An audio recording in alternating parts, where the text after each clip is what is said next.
주님께서 포도원의 품꾼 비유를 통하여 천국의 핵심 원리를 가르쳐 주시고 있습니다.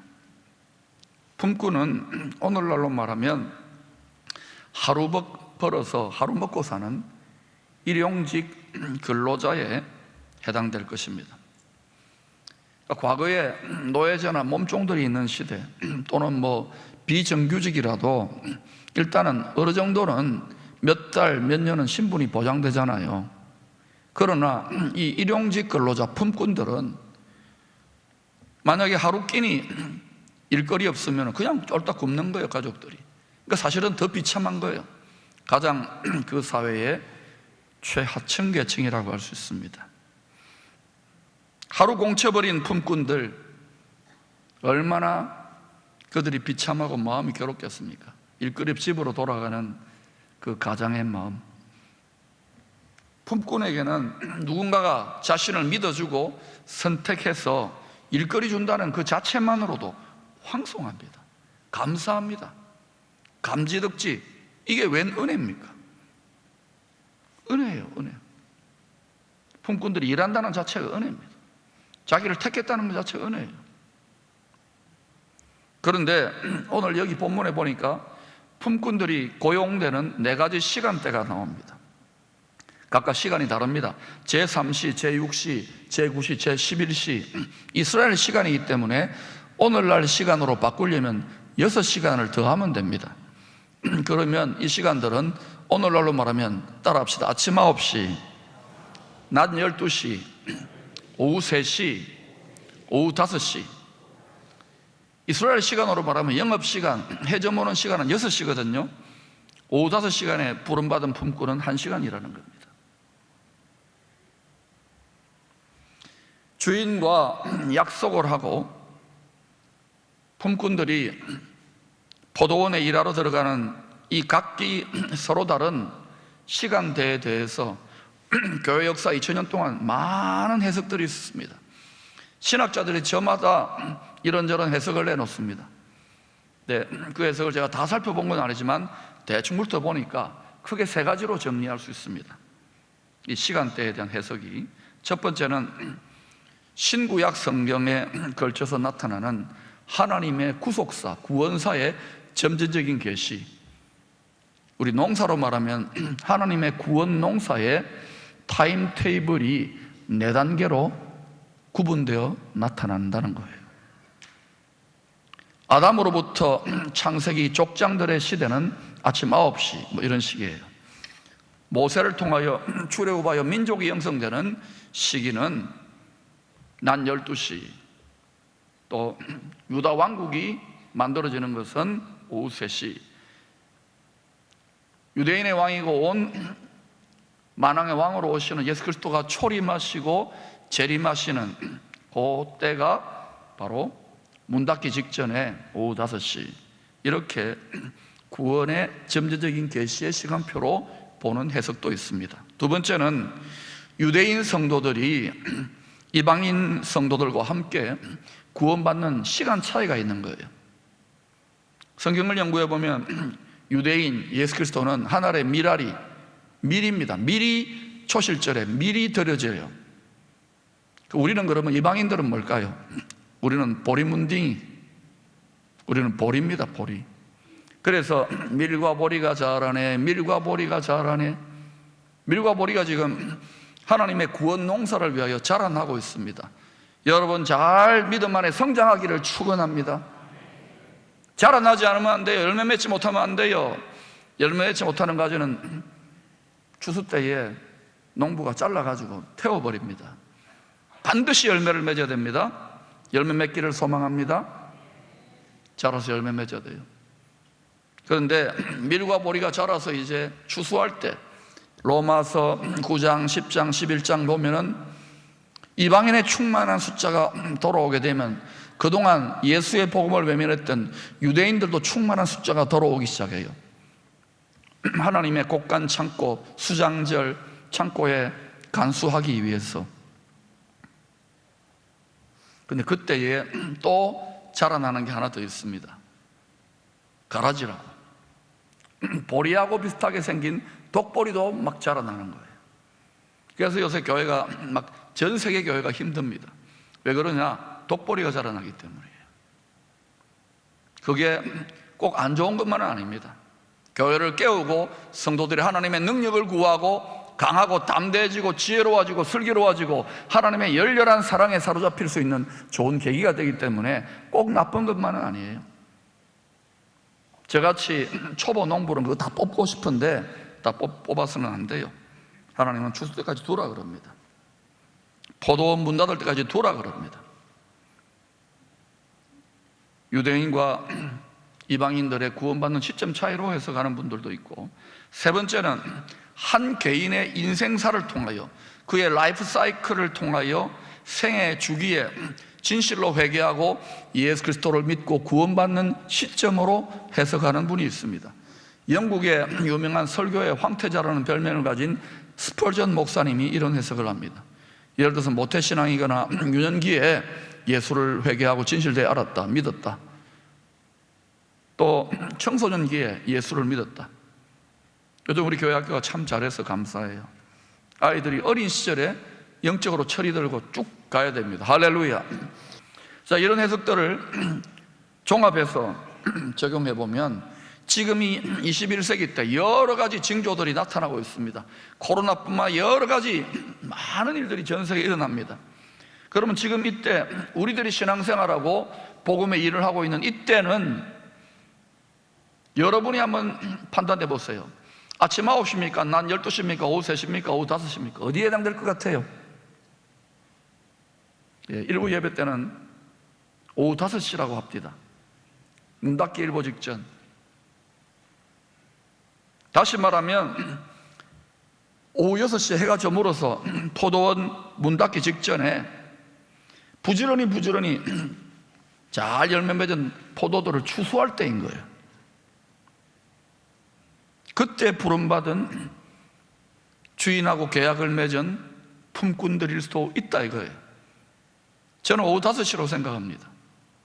여러분 중에는 생각이 다른 분도 있을지 모르지만 저는 우리 한국 사람들 지난 한 140, 50년 교회 역사를 우리는 문 닫기 직전에 부름받은 하나님의 일꾼들이다. 그래서 우리가 한국 민족의 원래 특징이 천천히 걷잖아요. 이리 오너라 이러는데요, 복음이 들어와서는 빨리. 그러나 여러분, 세상 비즈니스가 아니라 천국 복음의 비즈니스를 위하여 빨리 할 수 있기를 축원합니다. 왜 영혼들이 죽어가요? 일할 수 없는 때가 오기 때문입니다. 이 천국의 교훈에서 세상의 경제 상식으로는 도저히 받아들이기 힘든 점들이 있지요. 왜요? 포도원 문 닫기 직전에 아침 9시나 난 12시 정도는 좋다 이거예요. 1시간 남았는데 오후 5시에 품꾼 계약을 맺어가지고 포도원들을 일하라고, 그리고 한 데나리온 주겠다. 이거는 정말 미친 짓이고 쓸데없는 짓이고 어리석은 짓이죠. 근데 그 포도원 농장주 사장님이 누군지 아십니까? 하십니다. 하나님이에요.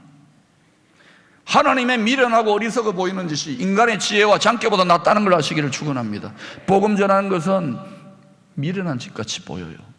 십자가에 달리는 것은 어리석은 짓같이 보여요. 그러나 거기에 하나님의 능력과 하나님의 지혜가 있는 거예요.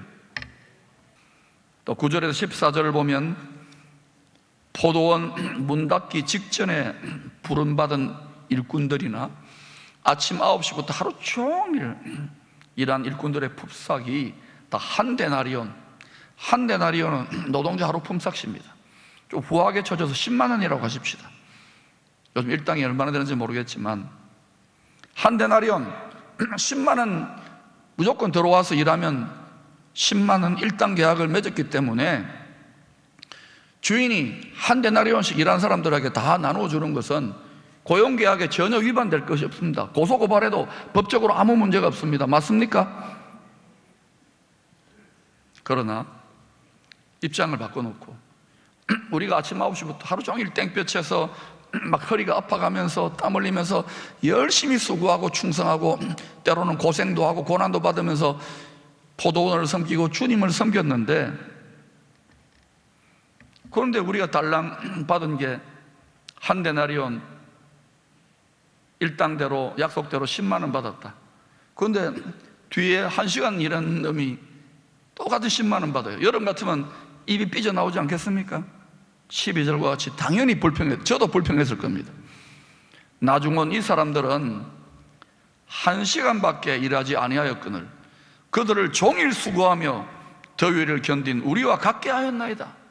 누구한테 지금 대들고 있습니까? 예, 하나님 틀렸다는 거예요. 여러분 잘 기억하세요. 이 세상이 AI, 인공지능이 하나님 노릇하는 시대로 점점 진입합니다. 그럼 나중에요, 하나님의 말씀의 법이 틀렸다고, 불법이라고, 하나님 말씀을 믿고 죽기까지 따라가는 자를 불법자로 만들려고 하는 시도가 세상 끝날에 일어납니다. 지금 우리는 이미 민방위 훈련을 살살 하고 있다고 아셔야 됩니다. 여러분, 사람은 껍데기에 육신의 생명만이 아니에요. 여러분 자녀들을, 여러분 자신을 영혼으로 볼 수 있기를 축원합니다. 하나님은 중심 속에 있는 영혼을 봅니다. 근데 우리가 얼마나 육신적인 생각과 관점으로 살아갑니까? 그런데 주인이 포도원에 들어온 모든 일꾼들, 1시간을 일했거나 하루 종일 일했거나 모든 일꾼들에게 동일하게 지불한 이 한 데나리온의 품삯은 과연 무엇을 의미할까요? 이게 오늘 해석의 핵심입니다. 이것은 누구든지 차별 없이 다 평등하게 주셨잖아요. 누구든지 하나님의 약속을 믿고 진심으로 회개하고 돌이킨 자는, 그가 사형수이든지 강도 짓을 했든지 가늠자이든지 상관없어요. 누구든지 하나님 앞에 이 하나님의 말씀에, 믿음으로 어루어지는 말씀의 법, 생명의 성령의 법을 믿고 진심으로 회개하고 돌이키면, 회개 합당한 열매를 맺으면 하나님이 뭐라고 하느냐? 천국 백성, 너는 어렵다. 하나님이 칭해 주는 거. 그리고 너는 나의 자녀다. 과거를 묻지 않아요. 따지지도 묻지도 않아요. 그리고 너는 천국 들어갈 수 있는 비자 발행해 줄게. 천국의 패스포트, 신분증명서, 천국 비자가 나오는 거예요. 그게 일당 10만 원, 한 데나리온이라는 거예요. 요한복음 1장 12절, 영접하는 자, 곧 그 이름을 믿는 자들에게는 하나님의 자녀가 되는 권세를 주셨으니, 누구든지, 다른 이름이 아닙니다. 예수 그리스도를 영접하는 자는 하나님의 자녀, 천국 시민권자가 되는 거예요. 이게 하나님의 법입니다. 복음의 말씀을 믿고 회개하는 자에게 일방적으로, 조건적이 아닙니다, 일방적으로 무조건적으로 베풀어 주시는 하나님의 은혜의 법칙입니다. 포도원 주인의 은혜의 법칙이에요. 교회도 마찬가지입니다. 교회는 이 땅의 예고편적인 의미에서요, 천국 포도원이에요. 교회를 통해 여러분이 천국 포도원으로 나아가는 거예요. 교회 와가지고 여러분이 뭐 취미활동하거나 친구 사귀거나 수입장가 가거나 뭐 여러 가지 목적, 비즈니스하러 여러 가지 목적으로 나올 수 있습니다. 그러나 그렇게 설령 나왔다 하더라도 심지어는 이단 사이비가 침투해 성도들 빼가려고 들어올 수도 있고, 공무원이 이거 마스크 방역 잘 지키는지 이거 감시하려고 나올 수도 있지만, 어떤 모습으로 어떤 전에 교회 오시는 분들은 누구든지 올 수 있는데, 그들은 교회 와서 지금도 살아 역사하시는, 인간의 생사화복을 주관하시는, 영으로 역사하시는 예수 그리스도를 만나야 합니다. 교회는 신령한 공동체예요. 그래서 예배를 사수해야 되는 거예요. 교회 역시 우선적으로는 천국 포도원의 은혜의 법칙이 적용된다는 걸 알아야 됩니다. 예, 교회에도 소방법, 뭐 노동법, 또 뭐예요, 뭐 이런저런 뭐 안전법, 그죠? 관리법 이런 거 다 지켜줘야 됩니다. 건축법 다 지켜줘야 됩니다. 맞아요. 그러나 여러분 잘 아세요. 신령한 성령의 몸, 예수의 영의 몸된 교회 공동체의 가장 중요한 법은 은혜의 법입니다. 은혜의 법입니다. 처음부터 끝까지 은혜로 다스려지는 공동체가 되어야 돼요. 왜냐하면 천국이 그러한 곳이기 때문에. 이것이 교회와 세상의 다른 기관과 다른 점입니다. 그런데 그렇다고 해서 한 데나리온에 천국 비자, 천국 시민권 얻는 것이 우리 신앙생활의 전부다는 아닙니다. 나 패스포트 받았으니까, 나 미국에 이민 가니까, 나 천국에 이민 갈 거니까 that's all, 그게 아닙니다. 구원으로 부름받은 성도는 동시에 하나님의 선한 일, 천국 복음을 위한 사명으로 부름받는다는 걸 알아야 돼요. 에베소 2장 10절에 분명히 주님이 이렇게 말씀하셨습니다. 같이 읽어보실까요? 시작. 우리는 그가 만드신 바라 그리스도 예수 안에서 선한 일을 위하여 지으심을 받은 자니 이 일은 하나님이 전에 예비하사 우리로 그 가운데서 행하게 하려 하심이니라. 우리가 선한 일을 위하여 부름을 받은 거예요. 뭐 사회복지도 하고 구제도 하고 불쌍한 사람 착한 일도 하고, 그런 거는 세상 사람들도 다 합니다. 타종교도 다 합니다. 그러나 오직 교회와 성도들을 통해 할 수 있는 유일한 일이 하나 있습니다. 예수 그리스도의 이름으로 영혼들을 살리는 일입니다. 이 일을 중심으로 모든 것이 다 얼라이먼트, 다 정렬이 되어져야 되는 거예요. 이 복음의 열정이 교회가 식어지면 안 됩니다. 요한계시록 22장 12절에 이런 말씀이 있습니다. 보라, 내가 속히 오리니 내가 줄 상이 내게 있어 각 사람에게 그가 행한 대로 갚아주리라. 구원은 주인의 약속을 믿음으로 받습니다. 구원은 믿음으로 받아요. 그러나 천국의 영원한 상급과 썩지 아니하는 영원한 면류관은 약속대로 한 데나리온 받은 자가 어떻게 충성하고 수고하고 일했느냐에 따라서 다 다릅니다. 그러면 구원의 포도원 문이 닫히기 직전에 오후 5시에 영업시간 마감하기 직전에 이제 포도원 추수하는 일로 부름받은 우리 일꾼들은 어떻게 주님을 포도원의 구원의 일을 섬겨야 할까요? 우리가 여러분, 우리 민족이 얼마나 방황했습니까? 5,000년 역사 속에서 이리 방황 저리 방황, 이것도 섬겨보고 저것도 섬겨보고 1,000번 가까이 침략도 당하고, 우리 인생도 마찬가지 아닙니까? 이것저것 젊어서 허랑방탕 세상에서 방황하며 많은 세월 많은 시간 내 마음대로 생각하고 말하고 떠들고 몸도 마음대로 굴리고 죄짓고 헤매이다가 근심과 염려와 불안과 두려움 속에 살았던 우리가 예수를 믿는다고, 포도원에 들어갔다고 천국 백성이 되었다니요, 하나님의 자녀가 되었다니요, 빛의 자녀라고 합니다. 의롭다고 합니다. 이게 과연 가능합니까? 이 포항같이 좁은 바닥에서는 좀 별나게 죄 많이 짓고 허랑방태 살아서 딱 교회에 등록하면 어때요? 이야, 저 인간 못되는 것, 이런 생각하면 안 돼요, 여러분. 무슨 우리가 자격이 있다고 남을 판단하고 정죄합니까? 시기하고 질투 그러면 안 돼요. 그대나 내대나 50보 100보 피장이 파장인 거예요. 다 죄인입니다. 우리들 중에 누가 자격이 있습니까?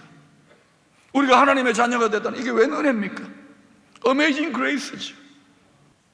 오랜 세월 사도로서 많은 고난을 감내하며 나중에는 목 잘려 죽었던, 교회와 주님을 위해 충성했던 사도 바울이, 그가 사도가 되기 전에 얼마나 예수 믿는 자를 핍박하고 괴롭혔습니까?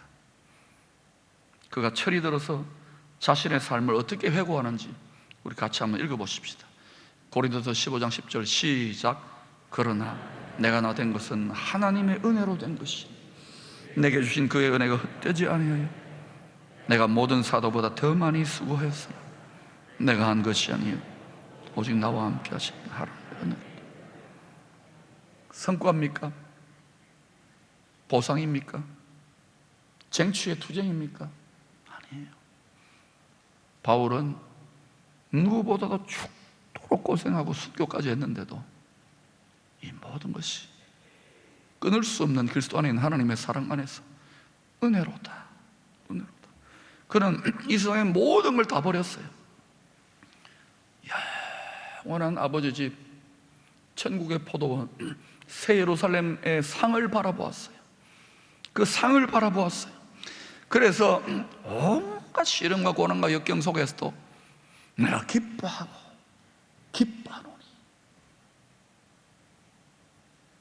나의 달려갈 길을 마치고 내 앞에 면류관이 예비되었으니 이와 같이 주를 사모하는 모든 자들에게도 그 면류관이 기다리고 있는 거예요. 선한 싸움 다 싸우고 주의 면류관 받았으리라. 선한 싸움 다 싸우고 주의 면류관 예루살렘 성에서. 할렐루야. 여러분, 패스포트 받은 걸로 만족할 겁니까? 편안한 게 복이 아닙니다. 복습 한번 하십시다. 고생도. 너무 잘하네요. 요즘은 젊은 아이들이 고생을 몰라요. 하나님이 왜 기쁨의 교회를 고생을 좀 시키는지 아십니까? 하나님이 다 멋지게 쓰시려고. 고생도. 우리 다음 세대를 일으켜야죠.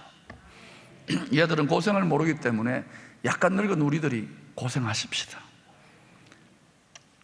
여호수아 갈렙처럼 그들을 반드시 사명의 역사의 영광스러운 가나안 땅으로 그들을 이끌어 드려야 됩니다. 이 민족과 한국교회를 이끌어 드려야 됩니다. 반드시 하나님이 도우십니다. 보세요, 악이 번성하고 거짓이 번성하는 것 같습니까?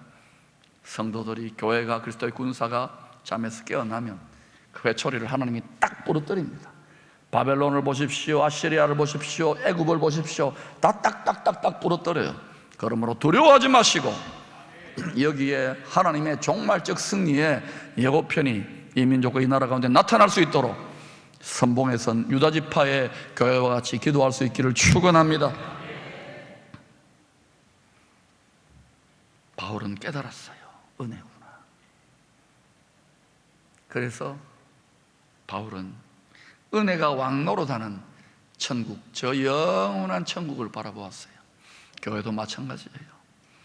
천국이 잠깐 동안 여기 와서 있는 것과 같은 교회가 되어야 돼요. 그러려면 처음부터 끝까지, 알파와 오메가까지 은혜가 왕노릇할 수 있게 되기를 축원합니다. 여러분, 기도하셔요. 누가 완벽합니까? 기도하셔요. 점점 은혜의 때가 끝나갑니다. 보라, 지금은 은혜의 때요 구원받을 만한 날이로다. 그러나 일할 수 없을 때가 옵니다. 날이 저물 때가 옵니다. 포도 문 닫을 때가 옵니다. 점점 성큼성큼 다가오고 있습니다. 어둠이 전심전력하여 달려오고 있고 빛도 점심전력하여 하나님의 사람들을 포도원으로 일으켜 들어가기를 말합니다. 살같이 빠른 세월 아끼십시오. 늦게 부름받았습니까? 나이 들어 예수 믿게 됐습니까? 더 열심을 내십시오. 또한 우리는 문 닫기 직전에 부름받은 민족과 같습니다. 열심을 내야 됩니다. 복음에 열심을 내야 됩니다. 천국 복음 전파에 열심을 내야 됩니다. 선교에 열심을 내야 됩니다. 그리하면 그것을 감당할 수 있는 하나님의 자원들을 분명히 약속대로 풀어주십니다. 에베소 5장 15, 16절을 읽고 마치겠습니다. 시작. 그런즉 너희가 어떻게 행할지를 자세히 주의하여 지혜 없는 자같이 말고 오직 지혜 있는 자같이 하여 세월을 아끼라. 때가 악하니라. 세상의 잔꾀와 세상적 지혜는 어떻게 하면 미꾸라지처럼 약삭빠르게, 아니에요. 하나님의 미련한 십자가의 방식, 하나님의 어리석은 십자가의 방식으로 복음의 길로 나아가십시오. 그것이 이 땅에서 승리하는 길이고 하늘의 영광 가운데 상 받는 길일 줄로 믿습니다.